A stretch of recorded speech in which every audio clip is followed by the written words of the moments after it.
খালের পাড় মুখে রুমাল চেপে দাঁড়িয়ে আছেন নতুন বর সৌদি প্রবাসী তরিকুল ইসলাম।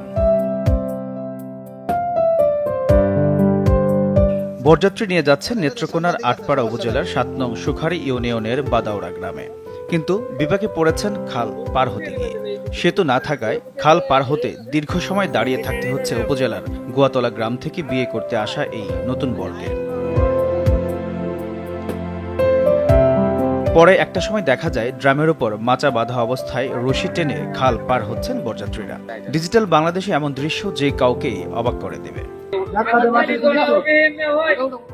আপনারা দেখুন, এই যে যারা যাচ্ছে অত্যন্ত রিস্ক।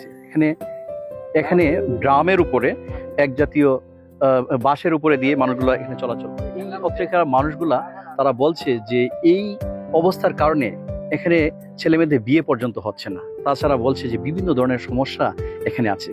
আমি এই জায়গাতে আসতে গিয়ে দেখেছি যে এই পুরো রাস্তাটি একেবারে বেহাল দশা। তারা বলছে আমাদের সরকারের কাছে তেমন ব্যাপক কোনো কিছু আশা আকাঙ্ক্ষা নেই। আমরা চাই যেন অন্তত এই রাস্তাটা যেন সংস্কার করা হয়, অন্তত ইটের মাধ্যমে। বাদাওড়া ও বাউসা গ্রামের মাঝে সেতু না থাকায় এভাবেই ঝুঁকি নিয়ে প্রতিদিন খাল পার হতে হয় এখানকার বাসিন্দাদের। আমরা বরযাত্রী নিয়ে অনেক বেগ পাইতেছি। আসার সময় রাস্তায় অনেক কাদা পিছল এবং এখানে আসছি যে নদী পার হতে অনেকক্ষণ ধরে দাঁড়িয়ে নিয়েছি। আমরা জামাই নিয়ে অনেক কষ্টতে আছি। যদি এখানে দুটো একটা ব্রিজ হয় তাহলে এলাকারও ভালো হবে, মানুষের যাতায়াত করতে পারবে, এবং ছোট পোলা মানে স্কুলে লেখাপড়া করে ওরারও যাতায়াত ভালো হবে। আমরা এই রাস্তাটা যদি হয় তাহলে আমরা খুব উন্নত থাকলাম। আর এই ব্রিজের আমরা বিশেষ দরকার। এই ব্রিজটা না হইলে আমরা বাচ্চা কাচ্চা আছে, স্কুলে যাইতে পারে না। প্রাইমারি স্কুল আছে, এখানে হাই স্কুল আছে, আমরা খুব অবহেলিত। এই গ্রামের একমাত্র যোগাযোগের মাধ্যম নদীপথ।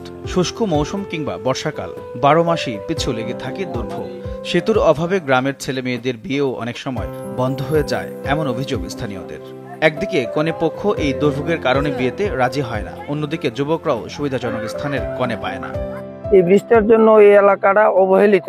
এই এলাকায় মানুষ চলাচল করতে পারতেছে না। বিয়ে শাদীর জন্য খুব সমস্যা দেখা দেয়, যাতায়াত ব্যবস্থা খুবই প্রকট। তাই এই ব্রিজটা একান্ত প্রয়োজন। এই অনেক সময় রাত্রে অথবা দিনে রোগীরা অসুস্থ হয়ে গেলে তাড়াতাড়ি যে হসপিটালে নিয়ে যাবে এরকম কিন্তু কোনো ব্যবস্থা নাই। আশপাশের পাইলাটি, কাহেতোড়া ও বাউসা গ্রামের মানুষও এই নদীপথ ব্যবহার করে চলাচল করেন।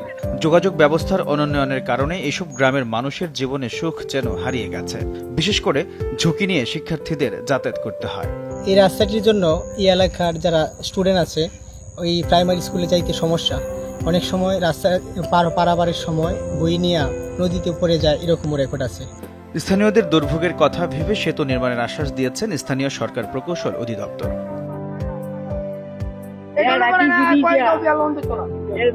তো আমাদের অনূর্ধ্ব 100 মিটার যে ব্রিজটা, মানে আমাদের ইঞ্জিনিয়ার একটা প্রজেক্ট আছে যে 100 মিটারের কম কিছু ব্রিজ যেগুলো গ্রাম সড়ক, উপজেলা সড়ক, ইউনিয়ন সড়কে যেগুলো লাগে, তো সেটা হচ্ছে একটা প্রকল্পের রিভিশনের কাজ চলমান আছে।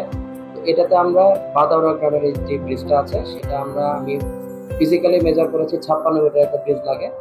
বাদাওড়া ও বাউসা গ্রামের মাঝে একটি সেতু নির্মাণ করা হলে বদলে যাবে দুই গ্রামের চিত্র, বাঁচবে মানুষের জীবন ও জীবিকা, এমনটাই প্রত্যাশা স্থানীয়দের। HM নাহিয়ান, বৈশাখী সংবাদ।